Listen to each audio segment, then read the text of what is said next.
Pengungkapan kasus pembunuhan Vina dan Eki di Cirebon pada 2016 masih berlanjut. Kapolri Jenderal Listio Sigit Prabowo memastikan bahwa kasus pembunuhan terhadap Vina dan Eki akan terus ditindaklanjuti oleh kepolisian.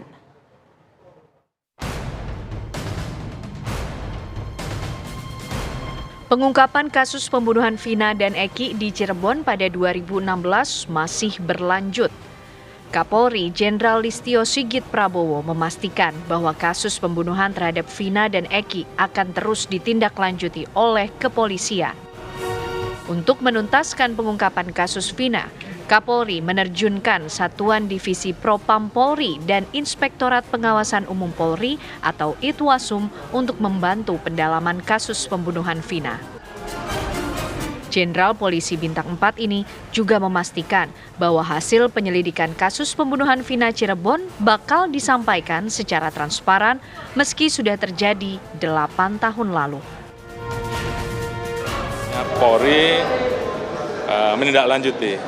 Beberapa waktu yang lalu ada laporan di Barreskrim terkait dengan proses perjalanan yang di Jawa Barat dan saat ini pendalaman sedang kita lakukan, Propam kita turunkan, Irwasum kita turunkan untuk melakukan pendalaman terkait dengan peristiwa yang ada, walaupun sudah terjadi 8 tahun yang lalu ya.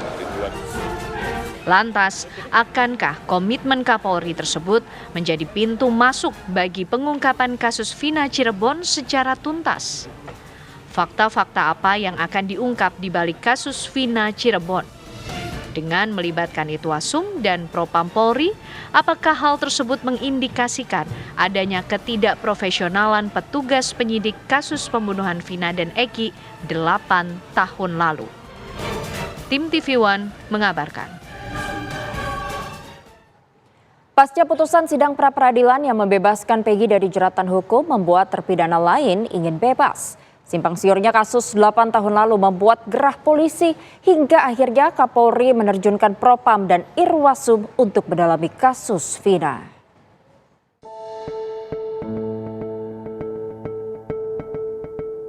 Sidang pra-peradilan Peggy Setiawan di Pengadilan Negeri Bandung, Senin 8 Juli 2024 lalu menjadi lembaran baru untuk kasus pembunuhan Vina dan Eki. Sidang pra-peradilan yang dipimpin oleh Hakim Eman Sulaiman itu mengabulkan permohonan pra-peradilan Peggy Setiawan, juga menjatuhkan putusan tindakan penyidik Polda Jawa Barat yang menetapkan Peggy Setiawan sebagai tersangka kasus pembunuhan Vina dan Eki dinyatakan tidak sah, serta penetapan Peggy sebagai tersangka batal demi hukum. Keputusan yang dinanti keluarga dan masyarakat luas ini pun disambut gembira keluarga Peggy, hingga berbuntut pada kepercayaan diri narapidana lain dalam kasus ini. 7 narapidana yang telah dijatuhkan vonis penjara seumur hidup itu pun seperti mendapat angin surga mendengar pra-peradilan Peggy diterima. Melalui kuasa hukumnya, mereka akan mengajukan peninjauan kembali atas jeratan hukum palu pengadilan yang menjatuhi mereka ke dalam kurungan penjara seumur hidup. Kami menargetkan adalah kehadiran harus ditegakkan kalau memang ini ada kekeliruan di dalam masa yang lampau yang sudah lalu dari mulai proses penyidikan sampai kepada penuntutan, sampai kepada putusan, sampai kepada kasasi. Ya kan, bahkan ada proses garasi yang 2019 nanti kami akan sampaikan semua itu di memori PK ya. Kenapa mereka sampai mengajukan garasi? Tidak hanya 7 narapidana hukuman seumur hidup. Saka Tatal, seorang narapidana yang sudah bebas dari menjalani vonis hukuman 8 tahun penjara pun ikut mengajukan PK atau peninjauan kembali guna memperbaiki nama baiknya. Mudah-mudahan tidak ada lagi rekayasa di persidangan kali ini. Mudah-mudahan semua berjalan secara profesional, secara proporsional, melihat dengan dan meneliti bukti-bukti yang kami sajikan, memeriksa dan meneliti saksi-saksi yang hadir di persidangan. Keputusan sidang pra-peradilan Peggy semakin menggelinding, membuat polisi berbenah diri. Diam-diam, Kapolda Jawa Barat Irjen Pol Ahmad Wiyagus mengganti semua penyidik lama kasus Vina. Hal tersebut disampaikan oleh penasehat ahli Kapolri Irjen Pol Purnawirawan Arianto Sutadi. Kapolri juga mengimbau agar memperhatikan fenomena masyarakat yang telah menjadi citizen journalism hingga membuat keharusan bagi Polri untuk beradaptasi dengan cepat sehingga proses penyidikan kasus Vina ini akan lebih transparan. Sementara itu, tokoh utama dalam kasus Vina dan Eki menghilang pasca putusan pra-peradilan Peggy. Aep, saksi yang menyebabkan 8 terpidana dan 1 tersangka Peggy Setiawan dijebloskan ke penjara, mendadak menghilang bagai ditelan bumi. Aep menjadi sosok yang berkoar-koar dan memberikan kesaksian melihat para pelaku di malam kejadian pembunuhan Vina dan Eki di Cirebon 8 tahun silam. Begitupun dengan Rudiana, ayah Eki. Polisi berpangkat Ibtu itu tidak terlihat di kantor dan rumahnya yang beralamat di Jalan Sitameng, Desa Sutawinangun, Kecamatan Kedaung, Kabupaten Cirebon, menghilang. Iya betul itu rumahnya. Nggak pernah, pokoknya sejak kejadian itu udah tutup aja, nggak pernah keluar. Biasanya sih sering jalan-jalan apa. Sholat Jumat biasanya. Sampai manakah ujung kasus Vina dan Eki ini?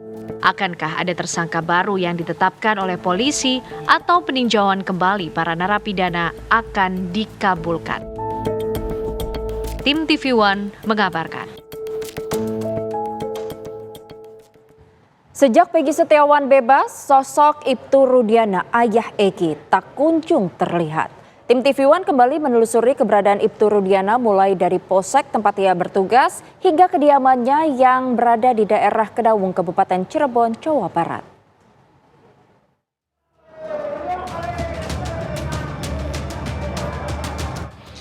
Sejak status tersangka Peggy Setiawan dicabut dan akhirnya bebas, sosok Ibtu Rudiana, ayah Eki, kekasih Vina Cirebon yang juga jadi korban tewas akibat dibunuh, kini tak kunjung terlihat. Keberadaan Ibtu Rudiana menjadi sorotan. Pasalnya yang bersangkutanlah pihak pertama yang menyidik kasus ini hingga berujung pada penetapan DPO atas nama Peggy Setiawan kala itu. Tim TV One sekali lagi mencoba menelusuri keberadaan Ibtu Rudiana yang kini masih menjabat sebagai Kapolsek Kapetakan. Namun seperti yang kami duga, Ibtu Rudiana tetap tidak terlihat batang hidungnya. Petugas yang kami temui juga mengaku tak mengetahui keberadaan Ibtu Rudiana. Ia hanya menyebut pimpinannya itu kemungkinan tengah mendapat tugas dari Polres Jawa Barat.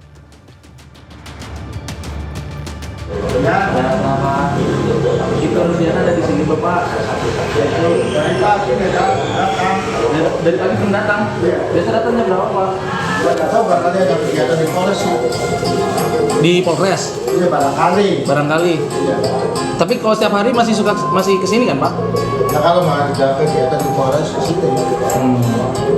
Berarti nggak ada nih Pak. Rumahnya masih yang di Kedaung kan sih Pak? Nggak tahu kalau rumah sih.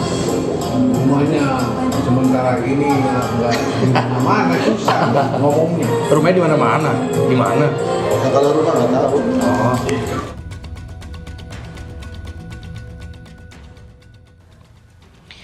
Meski pencarian kami nihil di Polsek Kapetakan, penelusuran kami lanjutkan ke kediaman Ibtu Rudiana yang berdasarkan informasi beralamatkan di sebuah jalan kecil di Kelurahan Sutawinangun, Kecamatan Kedaung, Kabupaten Cirebon, Jawa Barat.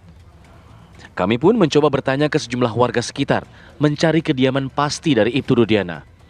Sebagian warga menyebut rumahnya yang berpagar hitam. Namun informasi yang kami terima, rumah Ibtu Rudiana berpagar coklat. Kami pun mencoba melihat lebih dekat kondisi rumah yang disebut-sebut sebagai kediaman Ibtu Rudiana ini. Assalamualaikum, Pak, Bu.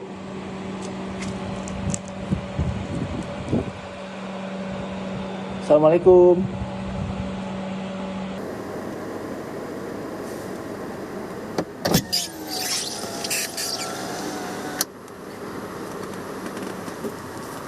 Nggak ada respon. Oke. Belum yakin dengan hasil penelusuran, kami bertanya sekali lagi ke warga untuk memastikan yang mana kediaman Ibtu Rudiana. Yang ini bukan? Iya betul. Oh, ini? Oh, iya betul itu rumahnya. Nggak pernah. Pokoknya sejak kejadian itu udah tutup aja, nggak pernah keluar. Biasanya sih sering jalan-jalan apa. Sholat Jumat biasanya. Oh, sip lah. Udah sejak kejadian itu nggak pernah keluar. Ya. Tapi tinggal situ udah lama, Bu, di Ibtu Rudiana? Udah lama banget ya. Orang istrinya orang sini, J. Dan ya, ini dia penelusuran kami terhenti di sini. Nanti jika kami melakukan informasi lebih lanjut, kami akan telusuri lebih lanjut di mana keberadaan Ibtu Rudiana untuk kita meluruskan atau mendapatkan klarifikasi dari Ibtu Rudiana atas kasus pembunuhan Vina dan Eki di Cirebon tahun 2016 silam. Dari Cirebon, Jawa Barat, Faris Noval, Ahmad Syamsuddin, TV One mengabarkan.